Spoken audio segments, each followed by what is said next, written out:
Good evening, good evening, good evening, and welcome to a new edition of Urban Sentinel Live. I'm your host, Reggie Kearney, and we're just gonna Mark and I are just gonna jaw it up for a little while tonight. Hopefully, Richard will come on. As I stated last week, I'm just getting back on, after being gone for a year, so still working things out, still gathering guests and everything. So, if you ever decide you want to be a guest on the show, just kind of go to contact at Urban Sentinel Live. No, urbansentinelmagazine.com. That's contact at urbansentinelmagazine.com. And, we'll see what you're talking about, what your interests are, and see can we work you in. So, what's up, Mark? Not much, it's been a heat wave here in Durham, North Carolina, and of course we had that crazy 80th birthday party for the crazy man up in D.C. But definitely we've Yeah. been having a heat wave. It was actually maybe 70s or 80s, but even when I stepped outside, because we were doing some archive work at Haytide today, because we found all kinds of treasures, including the nameplate of one of our old directors and some records that included like the Jackson Five and some old records that included like the Commodores and Eric and Rakim and Hmm. other stuff that had been in the center, just in the dustbin of a storage area and everything like that. So definitely we got that project that's being ongoing at least a couple of weeks, if not a couple of month project and everything like that. So we're finding old blues festival records and Hmm. a lot of other stuff. But I can tell you that I stepped outside a couple of times and it was hot, but there was been also a lot of milestones going on and everything like that. Because since the last time we talked last Monday, had a couple of milestone events.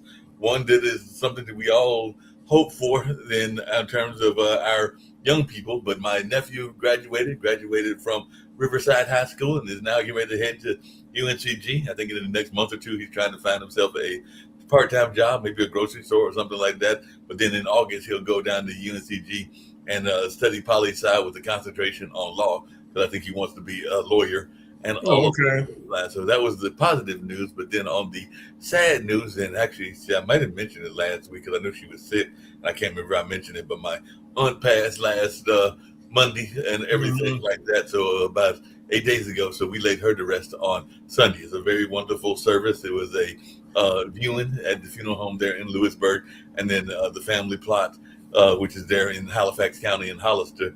That's where we laid her to rest at. But they sung some songs, and some people spoke of her life, including a fellow, because she was a minister's wife, a fellow minister's wife from Delaware came and spoke about some of the life lessons that Hmm. he learned from my aunt. But there was a lot of people that were singing her praise because she was a person that was into gardening. She was into jigsaw puzzles. She was a great cook. And of course, she even did some designs. Like when we had the pandemic, she did a COVID mask for me and everything like that. So she was a very wonderful lady and definitely will be missed. But she had so many great memories that we'll remember those memories and all on those lines. Because she was known for sending her cards. Because I've probably still got some of my cards laying in this house and everything. I was this Hmm. apartment, I should say, where she had sent Christmas cards or birthday greetings when my birthday would come around in July and stuff like that. So she was definitely a very warm spirit and definitely will be missed. Had plenty of kids. I mean, she had six of her own. One that went to passed ahead of her. That was her Hmm. daughter Sarah and everything like that. But then she's got five living um, kids and everything like that. Four girls and a boy and everything like that. And about I think 26 grandkids, natural grandkids. Hmm. A lot of the kids had four or five kids their own selves and everything. So Hmm. she's got a big legacy in terms of the family that is continuing her tradition and everything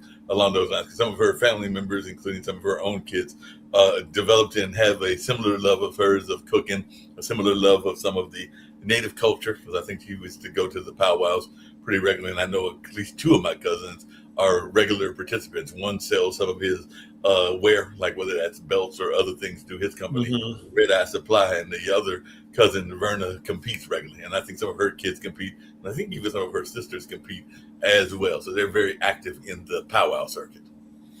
Now, what was your aunt's name? Honora Yvonne Hedgepeth. Now, I know some. I went to school for Tim Hedgebeth from down in Holliston.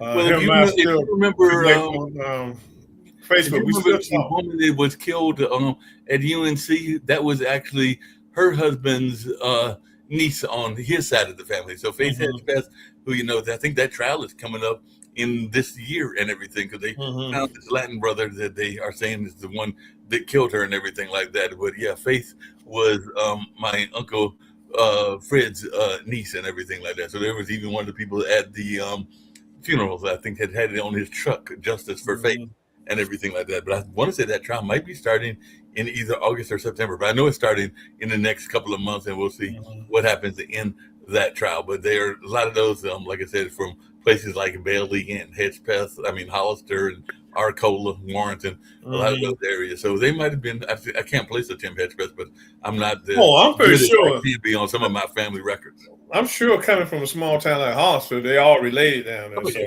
yeah, I'm pretty sure he's a first or second cousin or someone down there, or Yeah. somebody's nephew or niece. Yeah, cause he was a year ahead of me. And like I said, Tim and I, we still talk through Facebook and Okay. everything. Now, correct me if I'm wrong. Did you all recently lose the first? I was reading somewhere the first black female officer for Durham, North Carolina.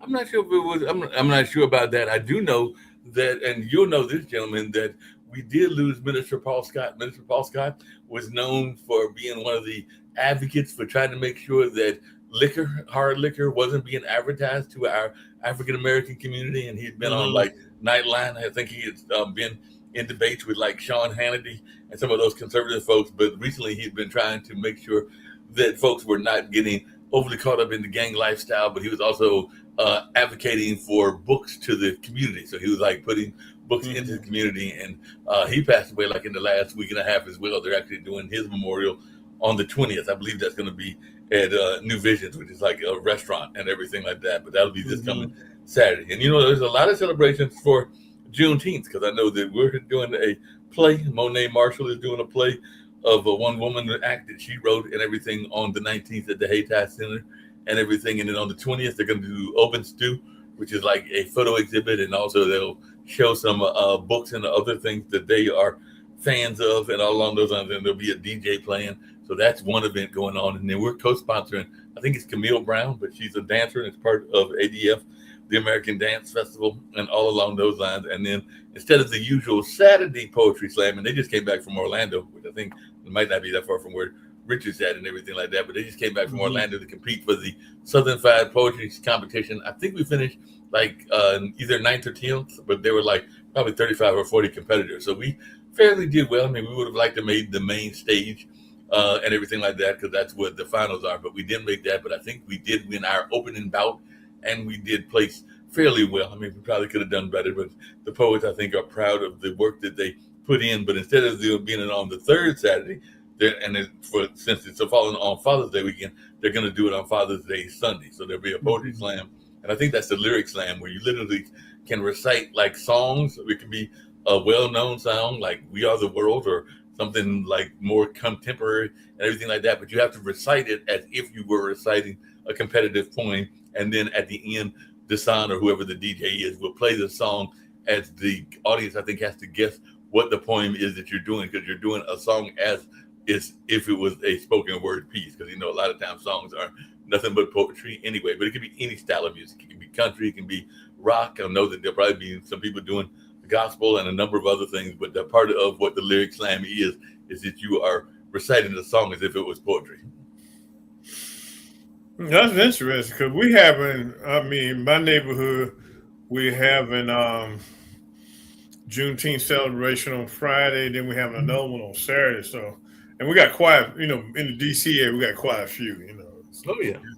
gonna be a ton, gonna be a ton of them. Friday and Saturday. It might be even a few on Sunday. Just because it's so Yeah. crowded. That sounds even here in Durham because I know there's something I think in the Lakewood Shopping Center. The main one's going to be I think downtown that Phyllis Coley and Spectacular Magazine are sponsoring and everything like that. So they're sponsoring. Hey, by the way, have you ever thought about doing something like that? Because I know way back when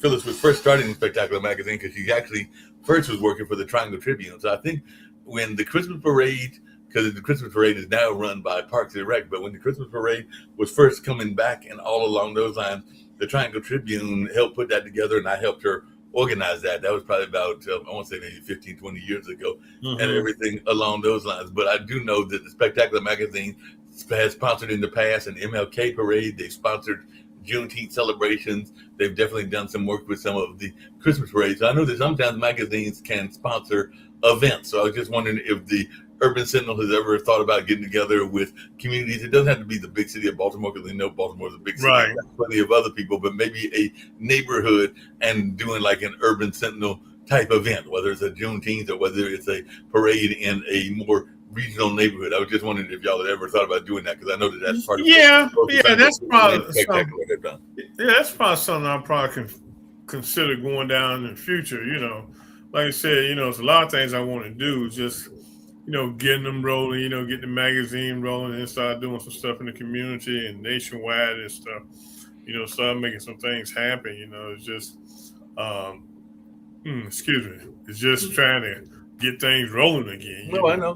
But community events can be very big because I know even Yeah. my brother and everything for the last, I want to say several years, they have done fundraisers in like certain neighborhoods that are less Mhm. affluent here in Durham because I know they've done fundraisers around health because he's got MS, so they've done fundraisers around MS, but they've also done Mhm. like a food giveaways like around Thanksgiving and stuff like that. And they've also done stuff, I think, for breast cancer awareness and other things because he's part of this slingshot club. So they part of like a lot of organizations. The frats do the same thing. The Mhm. sororities do the same thing. They try to do community awareness of kind of events as well. So I know that his slingshot club has been very active, not just in driving around with the slingshots, but I remember back even at the beginning of the pandemic, my nephew, like I said, he just graduated, but when his then girlfriend's daughter graduated, because she's now, I think, an award-winning teacher in Greenville and everything like that. But that's when the pandemic first started. They did like a drive-by greeting to let people have at least some sort of celebration. Because back in the early days of Mhm. 2020 and the pandemic, a lot of people weren't able to have. Like my nephew had a full, real graduation ceremony, but they did like a drive-by kind of ceremony, beeping the horns and letting folks know that they were supported, even though they couldn't get the full Right. graduation experience. Yeah. Yeah. So I mean, I'm looking forward to doing some stuff in the future. I think it'd be good for the community. And whatever we can do nationwide, be able to do some stuff nationwide too.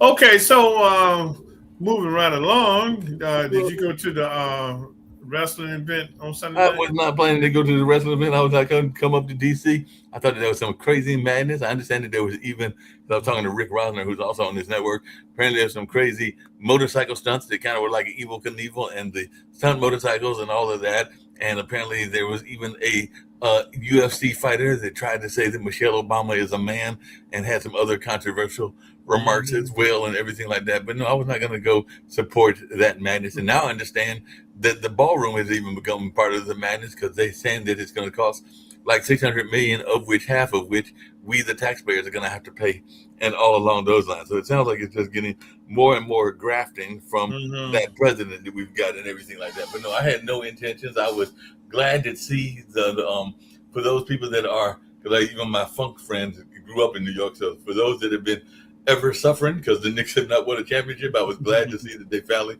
won one after many years of being Yeah. not winning and everything like that. So they won that, and hopefully the young fellow from San Antonio can get his later on. And Oh yeah. here in Carolina, we had, and there were two biracial players. I think they both identify as brothers and everything like that. But Chatfield and Keandra Miller. So there were two brothers that were on the hockey team. So the hockey team Mhm. that's from here in Raleigh won a championship, and there are not many brothers that are playing hockey, but there are a few, and two of them belong to the Carolina Hurricanes, who won their championship, and there'll be a big parade for them on, like, ironically, the same day of Juneteenth. They'll be on Mhm. Saturday the 20th as well. So there's a lot of stuff that's going on, but they'll be having their big celebration. I did see today earlier that I think the entirety of the Knicks, from the president on down, has turned down the offer to come to the White House. I'm not sure about the NHL because I know that at least one of the players for the Hurricanes, when the U.S. won the soccer team, won the gold cup, the gold medal, that at least one, maybe two members that are from the Canes went to that celebration with Mhm. the USA winners from hockey and everything. So there may be a couple of the Canes that decide to go to DC and be honored by the president and everything like that. But I think the vast majority of them, because some of them are from Russian countries. I know Aho is from Finland, and a couple of Mhm. other places that are not exactly Trump fans. So I think that there Right. will definitely be some people that will be bypassing, but there might be some that decide to go. But I understand that the entirety of the Knicks said that's all right. We'll pass. Yeah. That was a good win for the Knicks. Finally, it was a good game, and like I said, good game for hockey. Mhm. Being that the team's from Raleigh, Yeah. that's some good stuff and Oh yeah, everything. there's a lot of good stuff because the UNC team in the College World Series, they have Mhm. gotten past the elimination rounds and they're still in double elimination, so they're still in the winner circle. I think that their next game might be Thursday or something like that, but they almost Mhm. have to lose twice. Otherwise, it looks like they could be headed to the championship round and Yeah. everything like that because they won the two matches that they had to play, and then they had to wait to see who they would be playing. It could even be a rematch of the last team that they played. I haven't looked to see who is next on the agenda, but I think their next game is Thursday and everything like that. But yeah, Yeah. there's some stuff happening in the baseball world as well. So people are excited both about minor league baseball because we got the Durham Bulls here. They're not doing that well. We got the College World Series. People are starting to roll out their schedule for basketball because I was teasing a friend of mine who went to Mizzou because Mizzou has a good journalism program, as does Marquette. And on November Mhm. 15th, Marquette and the University of Missouri will be clashing. So we'll see which one of us has the better situation. Because Reverend Carl Kinney, who is a minister here and has been a minister for a long time, he used to be a minister at Union Grove, had his own church, Compassion Ministry. He's been taking care of his elderly mother, and he's also a journalist here in the area as well. So he's a journalist and a minister and everything like that. But he is a Mizzou graduate, so I called him earlier today and was like telling him the date because that'll be the date that us two journalism graduates will be rooting for different teams. Mhm. Yeah, that's good. And so let's get back to things happening here in the DC area. Yeah. We just look at the craziness that went on with the UFC matches, and we look at this guy making derogatory statements about Michelle Obama. And it just shows you how deep rooted and people, especially whites, want to say that there's no racism or nothing, that everything because we elected Obama president, things of that nature, that everything has changed, but it hasn't because what 47 has done, he has allowed it to mushroom again, and to flower and Oh. everything. And they think, a lot of, I follow this guy from Springfield, Massachusetts, Hmm. Bishop Talbot Swan, and he's very outspoken when it comes to race issues and things of that nature. One of the things I noticed that whites would get on, some whites, many of them would get on to his page and just go off. Right. Just go off because he's discussing the plight of blacks in the country, the racism that happens, different policies that are taking place. And there are people that actually go off and they call him the N word. They just use all kinds of vitriol uh, in addressing him and everything. So it just shows you how, for some strange reason, uh, Michelle and Barack are taking up space in a lot of whites' heads. And then on the broader picture, a lot of the black community is taking up residence in a lot of people's heads. And I'm trying to figure out what in the world is going on. Yeah, I think racism will always be around, but it's the way some of these people are acting like they don't lost a daggone mind. Hmm. Like they lost. Yeah, they act like it won't always be around and everything like that, but it'll Hmm. definitely still be around. And it doesn't help that they're doing new things. I just read recently that he is cutting back on some of the things, like I think in the Department of Education, he's going against special ed, and there are a couple of other departments that he was going to pretty much eliminate them from the Hmm. Department of Ed. I know because I have some friends that are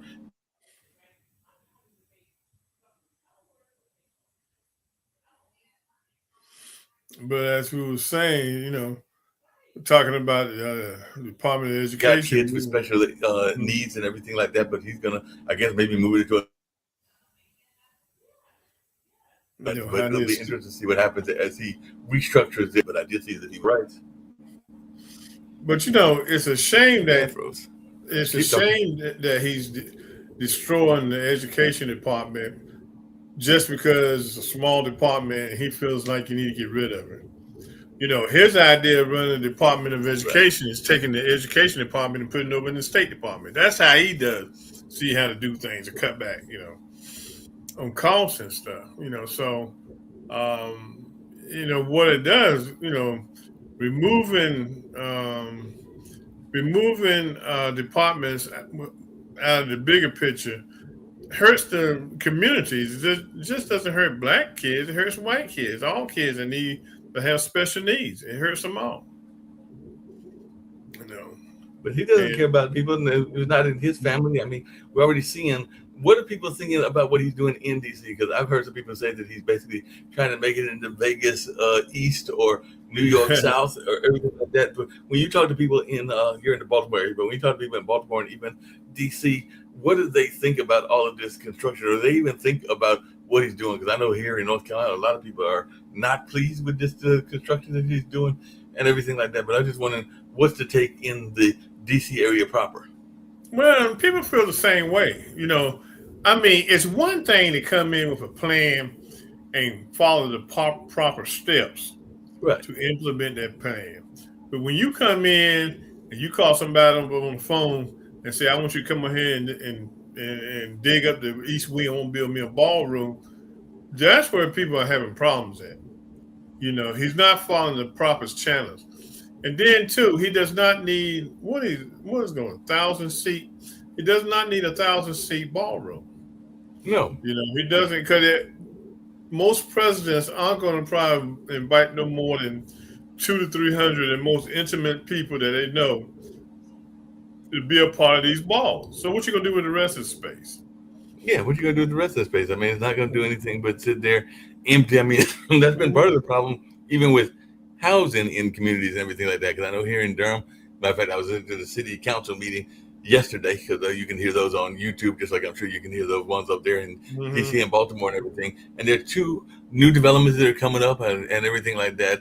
And people are asking, like, right now we got apartment buildings coming left and right, and in some cases, there are people that are estimating 1 out of 10 of these apartments are unoccupied. So why are you building new apartments Mm-hmm. and everything like that? I mean, maybe there's wishful thinking and the hope and the vision that North Carolina and particularly the Triangle will continue to grow and that you will have space for them. But right now, it seems like you're doing a lot of upbuilding and there's not a demand for it and everything like that. I'm not saying the demand won't come because people probably weren't thinking Silicon Valley wouldn't be as big as it became and everything like that. But sometimes it seems like people are doing the development earlier than they need to and everything like that. Well, the thing is, for most developers, if they can get at least 60% of the place rented out, then they're doing good. Right. That's where the whole problem is. So yeah, they're gonna build X number of apartments, but that goal is to keep at least 60% rate of rentals, and then they're good. They're making money, and if they're not making money, it's going to be a loss for the entity, the trust that covers the development. The money. So it's crazy. It's the same thing is happening up here. There's a lot of building taking place. Okay. Lots of building taking place. A lot of apartments being built, a lot of houses being built. But I noticed that apartment complexes, they're not 100% occupied. And they, Not and they, 100%. they would never be 100% occupied. No, I mean, I think most apartment complexes know that there will be a certain amount that are going to remain empty. I mean, that even some Hmm. places they'll do set asides because I know even and this is many moons ago when I lived at West Village, they knew that some of the apartments would be rented to students, and that in the summertime they might make them available for people that are doing special events and everything like that. Because I Hmm. know there was a certain amount of apartments that they would make available. Say right now we're in the middle of ADF, and ADF has been going on for decades. So they might make a certain Hmm. amount of apartments that would be available for 3 months for the American Dance Festival. The same with Full Frame and everything like that. And they would probably give them at some sort of discount rate. So maybe they weren't paying the going rate, but they would get like a discount rate to somebody like a Duke, because Duke helps sponsor ADF, and or somebody like the agencies that are behind these big festivals might help with the funding so that the people could have some place to stay. Because not everybody wants to stay at a hotel. Sometimes they want to stay something a little bit nicer and everything like that. If they're going to be at a festival, particularly if they're part of the organization of the festival for that might be going on for 2 or 3 months. You got some people, and the Miami American Black Film Festival. They just celebrated their anniversary, and I know that in a couple of months they'll be doing the same thing with Winston-Salem and what is now the International Black Theater Festival. It used to be the National Black Theater Festival, and even and I know they rotate, but even whatever city NABJ is at, there's probably arrangements with certain apartment complexes for these people to have a discount rate. So that process, developers process, is going to go on. So, he's, I don't know, he's doing some crazy things here in DC area. Trying to get his name on every building he can get his name on.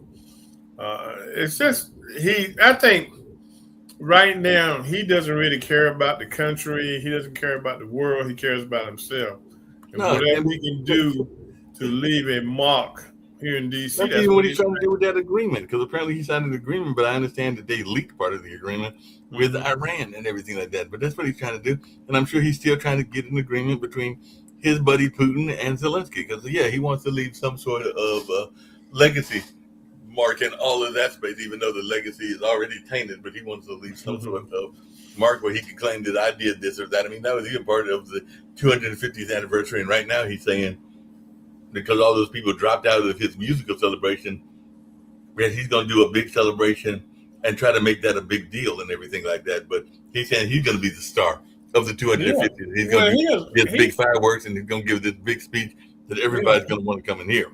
He's already said it's going to be a MAGA rally, I mean, and the thing about it, he cares about MAGA individuals, okay? And he doesn't care about the other half of the population. Okay, that's just he done shown that. Instead of trying to use it for an opportunity to, and which would be hard to do because a lot of people still ain't gonna buy into anything he suggests. But instead of trying to make it a unity rally for 250 years, this is gonna be a MAGA rally. This is gonna be a big MAGA rally. I'm gonna go out and get the speech and everything. People gonna love it because like they said. Midterms are coming up, and he's trying to get that lost male vote that he's lost. And that's what he's trying to get back. So he's trying to think of ways he can get his people back in the fold, so they'll vote. Midterm, and the Democrats won't take over. That's a definite risk that he's got to deal with. What do you think about the possibility? Because I saw an article earlier, I had it pulled up, but I don't see it right now. But I guess one of the leading contenders for the presidency is AOC. So can you see a president AOC? And if so, what would that look like? I understand that Westmore, who's in your neck of the woods, is a contender. A lot of people are saying Pistol Pete Buttigieg could be a contender and everything like that. But I'm just wondering, what is your thoughts around AOC being a presidential candidate, or maybe even being president? She would be the first Hispanic one, even though there's some talk about from the Republican side, Marco Rubio, who is of Cuban descent, running for presidency as well. So maybe we're going to have our first Hispanic president, just like Obama was the first brother and everything like that. But what's your take on AOC running, or maybe even Nikki Haley, who I think has some. She has the ability to galvanize young folks. I don't think she has the ability to win. I don't think a Republican woman or a Democratic woman is going to get elected for a long time. Probably closer to the end of the world, they probably get elected. But a lot of people just, they're willing to allow women to serve in certain roles, but they just won't allow them to serve in the role of president at this time. Wow. And I think, AOC, she'll galvanize the young people, but if the Republicans put a male individual up, that male is going to win, because what happens, you have a lot of conservative male Democrats that switch over and, vote male. They don't want a woman in the White House. Hey, what do you think of, this is getting off politics just for a second. I'm going to come back to a political thing about independence in a second.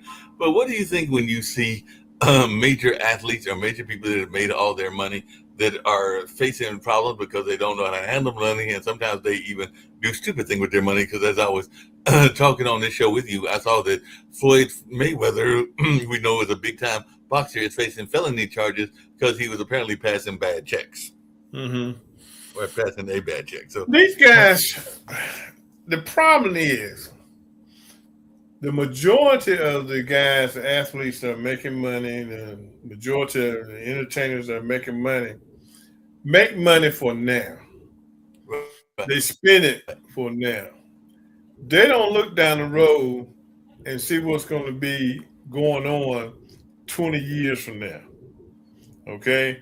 First thing they want to do is go out and buy a big car, buy mama a house, and all this kind of stuff. It was just like one of the guys, the rookie football players, that one of the guys that just got drafted. He's going to be on a rookie contract. And I think it's might be 2 years for $4 million or either 2 years for $8 million. But this is the point. He went out, bought his mom and sister Maserati SUVs. Okay? Why? Okay? Question is, and everybody was asking why. So it must be it must be 2 years for $4 million. Because, everybody was talking about, well, look, did he take in the fact that the federal government going to kill him on taxes? State government's going to kill him on taxes? You got to pay Social Security and whatever else comes down the road. They're going to pull all that out, his money, his paychecks.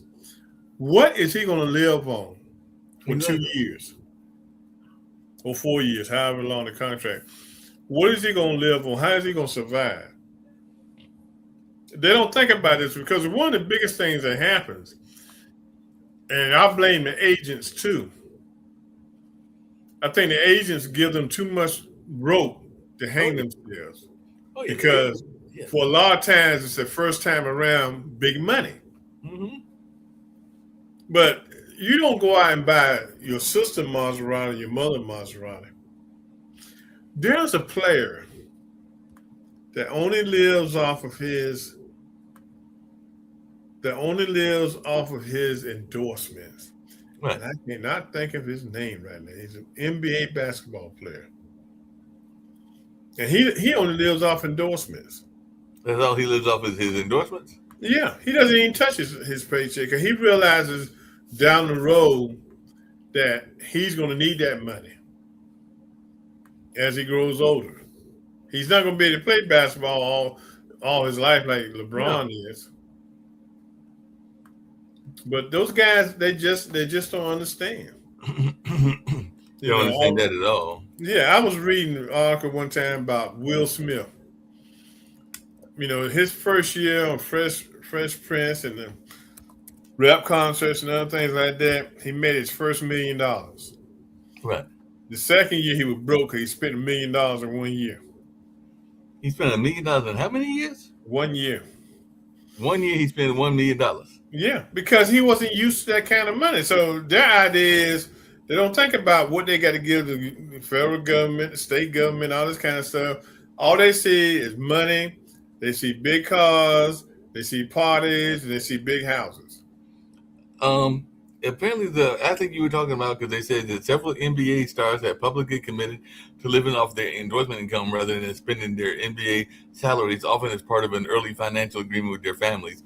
Jason Tatum, and we know that he's a big-time player, has signed a record-breaking 5-year, $314 to $315 million contract with the Boston Celtics and has promised to live off of endorsements and not spend his NBA salary. So he's definitely one, because he told Clutch Points that he and his mother made this decision before he was drafted, partly because of their financial struggles when he was growing up. His mother, Brady Cole, oversees his bank accounts and ensures that any purchases are funded by endorsement deals, not his Celtic salary. Tatum explains that while he enjoys buying expensive items like watches, he wants to preserve his savings for his family's future. So Tatum's strategy apparently reflects a broader NBA trend among players who want to avoid the common pitfalls of depleting their earnings too quickly.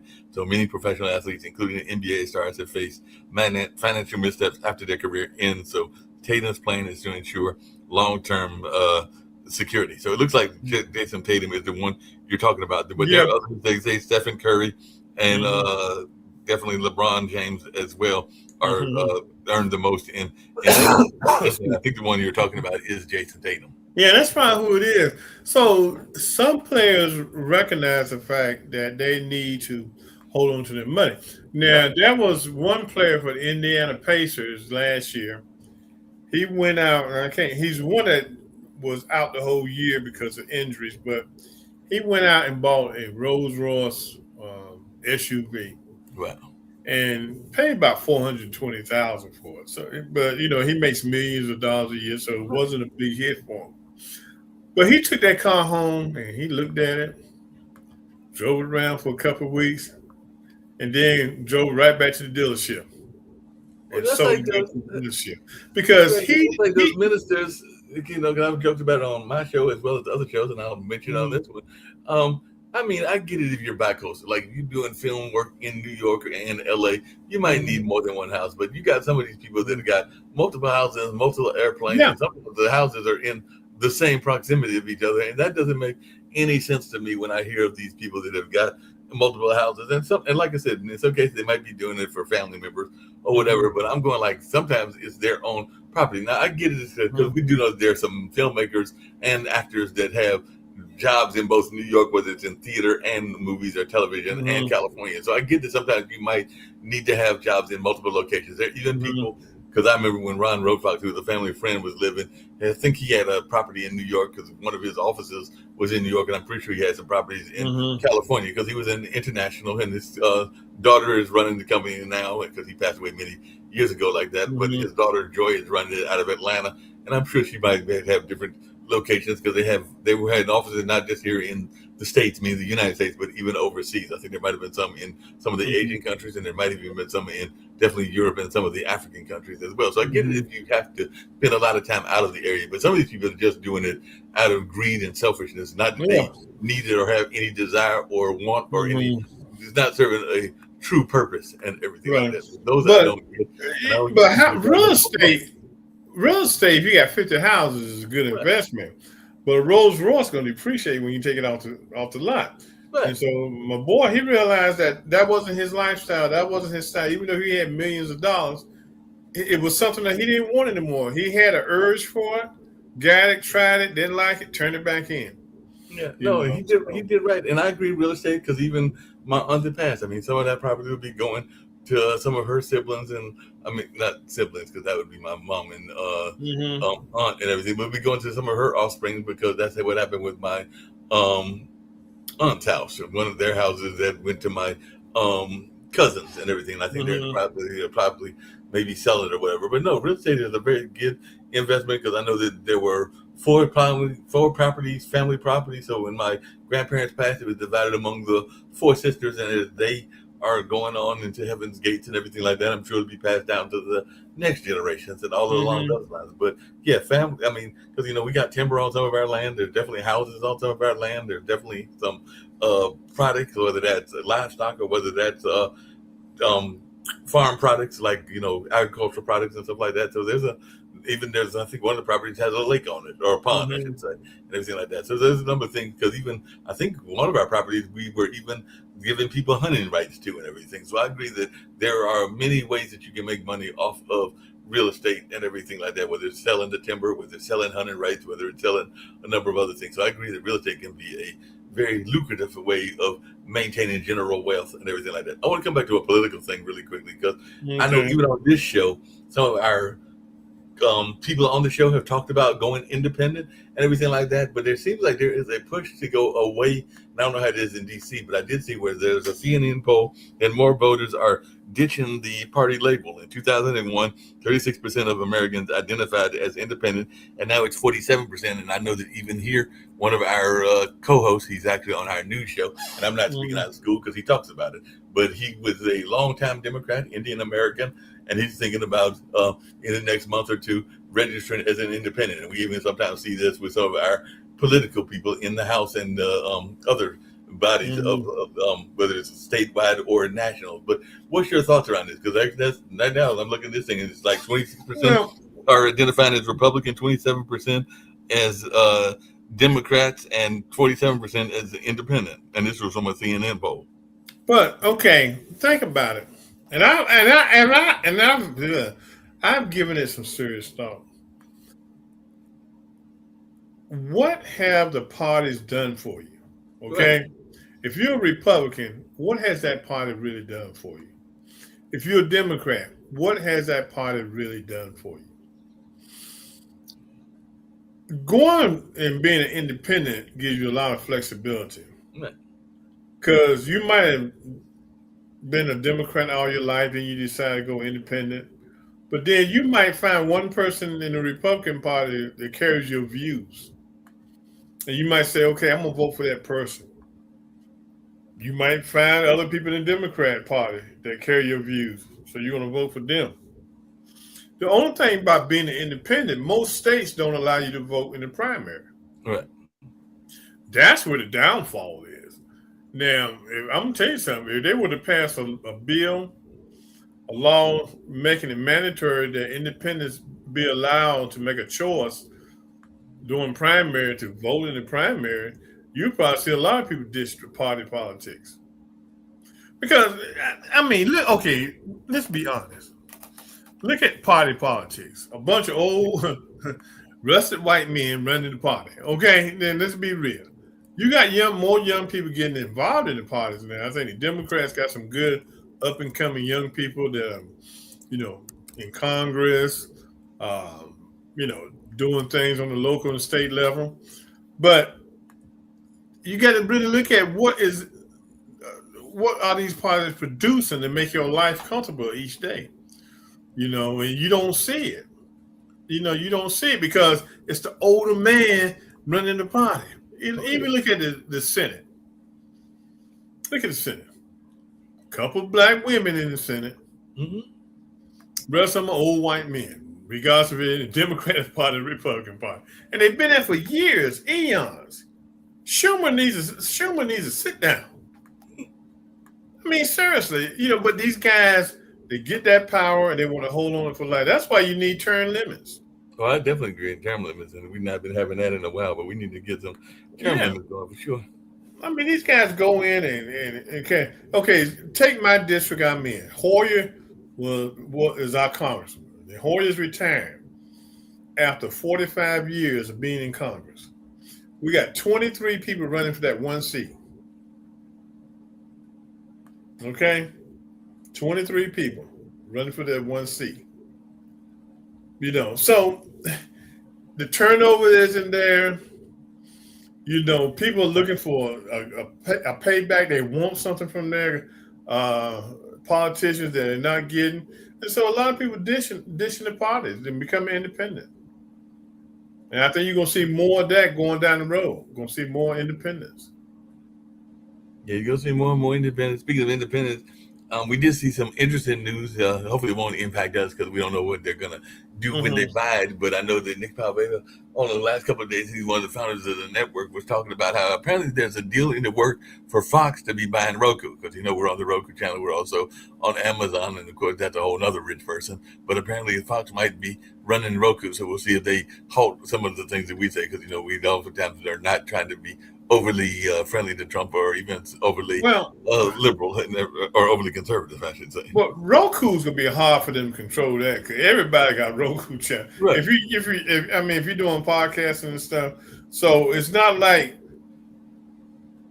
with Roku you got all the channels where one person can control them. You got different channels all over Roku. Right. You know, so it'd be hard to gather them in to make a big difference. You know.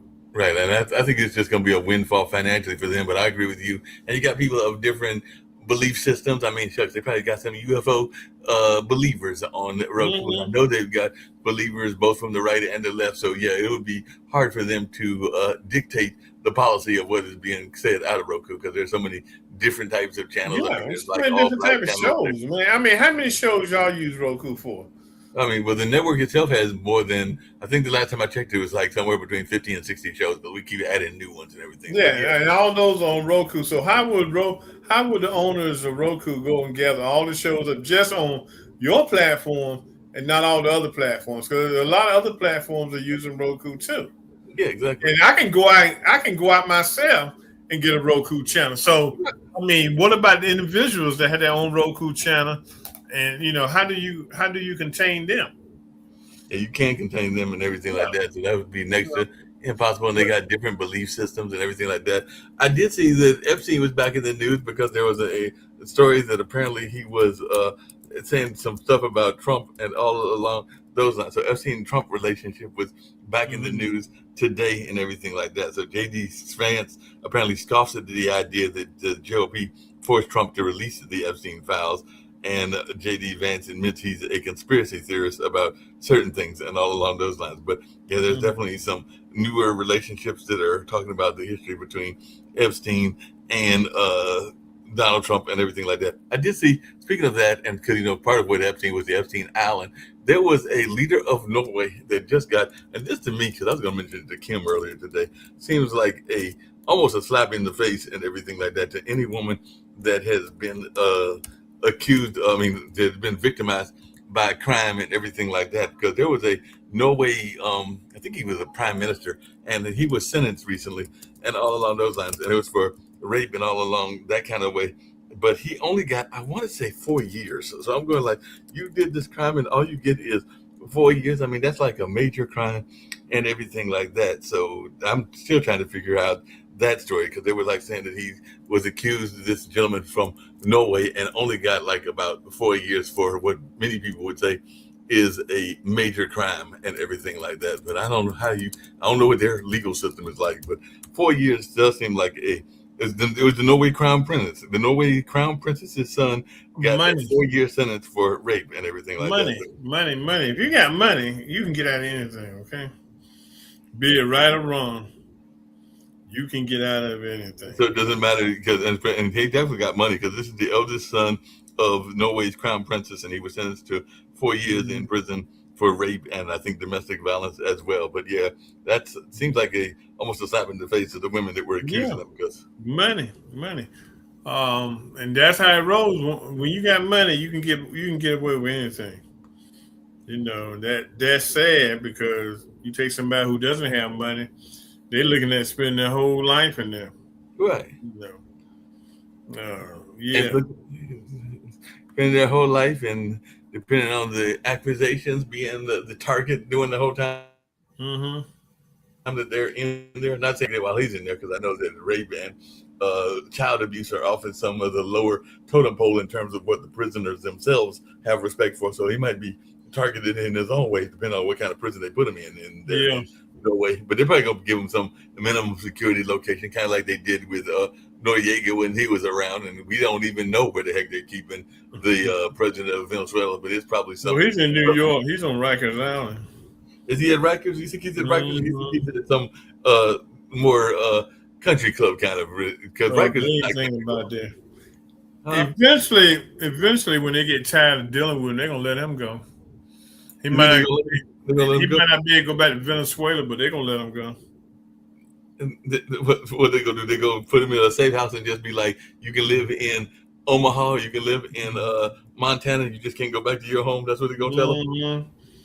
Yeah, they gonna do something for him. Because I mean, did I don't remember. I mean, I know that I consider myself a historian, but I can't remember. I could look it up and AI could tell me. But did Noriega die in prison, or did Noriega actually ever go back to his country and everything like that? Because I know He he was. seemed like he did. It seemed like he died in Panama. It seemed like they shipped him back. They shipped him back, and he died in his home country of Panama. Yeah, he died in his home country.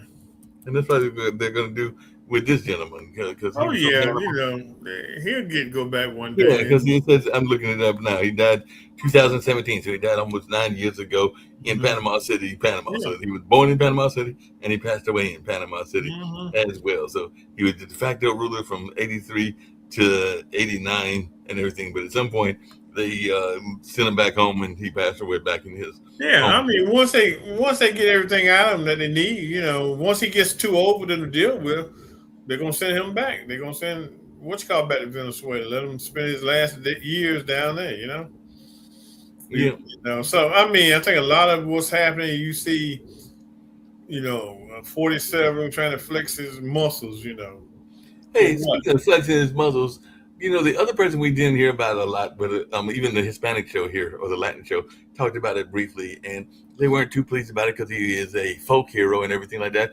But other than the fact that it happened like 20, 30 years ago, and they're now just getting around to the whistleblowing aspect. And I know that he's a folk hero, and to many, including some now and everything like that. But why are they going after Chavez so many years after he had already been a hero to many and everything? Because now there's accusations about Chavez, the folk hero, and everything like that, and all along because those Cesar Chavez. So why are because they going? they had to get it off the chest. They just had to get it off the chest. My thing is okay. If he did what he did for the ladies, I'm sorry. That was a bad situation. But why didn't you talk about it when he was alive? That's They what I'm at. said they didn't want to upset the apple cart of people who have made him this saint, getting on them for bringing something up that tarnished his reputation. Well, his reputation is tarnished now, and he's dead because he can't speak for himself. Right, and even a sculptor, because this just came down the pike today. But a Cesar Chavez sculptor says he wants another chance to honor farm workers in Phoenix Park. So apparently they took down his statue of Cesar Chavez, but tributes to the late civil rights leader Cesar Chavez have been taken down all over the country in the wake of those allegations that he sexually abused underage girls for Mhm. years and everything like that. But one of those statues that sat in Cesar Chavez Park, which the city is also renaming in Phoenix for 30 years, it was made by a longtime Phoenix Chicano artist, mask maker, and sculptor Zarco Guerrero, who was there when city officials took it down. It was a tough moment for the activist and artist who has mixed feelings about the whole scandal. He came into Mhm. the show studio recently and explained how much Chavez had impacted his life since he was a high school student in Mesa decades ago and everything like that. But it does look like this gentleman, even though maybe he doesn't want to have the Cesar Chavez, but he wants to have some sort of statue that's going to honor what the farm workers were doing. Because he said, but even when Cesar Chavez came on the scene and we saw him on television, it was the first example of what we call a positive role model. Every single Mexican American, Chicano, or Native American was portrayed as a drug dealer, a pimp, a Mhm. gardener, and illegal. Everything negative, and we lived with that. We grew up with that. We just thought that's how the world was, and then we saw Cesar Chavez. We saw this short, dark complected, very indigenous looking man from Arizona of Yaqua heritage who was eloquent in both English and Spanish. And it seemed like everything that came out of his mouth made sense. And myself and my friends immediately started, talking about this guy, Cesar Chavez, and the farm workers. And we started educating ourselves and following the farm workers movement. And then he's Mhm. talking about just how he had done work with the farm workers movement and everything like that. And so he's basically, it looks like he's saying that because he's talking about the mural that they did and everything like that. So it sounds like they want to do something to honor the farm workers, even if they're not doing anything in terms of keeping the Cesar Chavez Park name and everything Right. like that. So I mean, it's sad, but you know, that's how we approach things. But like I said, I wish the ladies had come out when he was alive, so he at least could, we could hear his side of the story, and if he need to be convicted, be convicted. But like I said, he's dead now. What can a dead man say? What can yeah, he can't say nothing because I mean, the women are there that can make the accusation and all along those lines, but he can't answer those accusations. Right. So it is what it is. But look, I will not be here next week. I'm gonna take a vacation next week. I No didn't get problem. You can take a vacation. I didn't get to take a We'll come back vacation in 2 weeks, which will be last.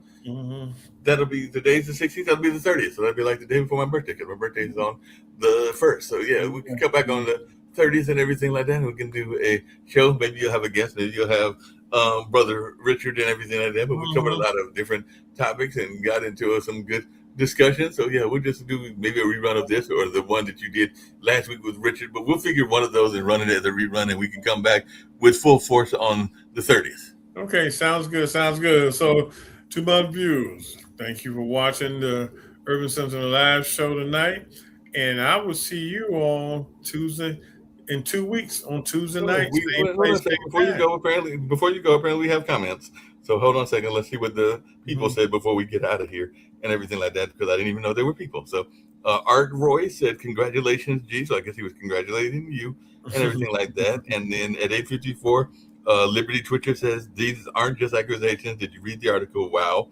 New York Times spent 5 years confirming. So they were talking about the accusations and all Mhm. along those lines. And then Liberty Twitter also says New York Times spent a huge amount of money on the investigation and all along those lines. And then Dolores, this is the woman, Dolores Corte was covering it up all those years, as was the UFW itself. They all knew and says you should read the article, very detailed and confirmed. New York Times was very careful. So we'll have to go back and read that article. But Mhm. Liberty Switcher apparently was listening to us, and I know that he's a relatively conservative gentleman and everything like that. But it's always good to have listeners and hear what their remarks are as well, and Yeah. everything like that. So we Well, appreciate Liberty Switcher being on, and we also appreciate Art Roy the Third being on, because he was I appreciate him too. Yeah, glad to have the comments. I think, if I'm not mistaken, I think Liberty Twitter was on a couple times last year before I had to go out. So thank you, Liberty. And what was the other young man's name? Art Roy. It looks like Art Roy. Art. Let me go back. Yeah, let's go back to the Yeah, thank you all Art for Roy the the Third. comments. And Art Roy the Third. yeah, tell your friends about us, and we'll be picking up some new topics and stuff and working it.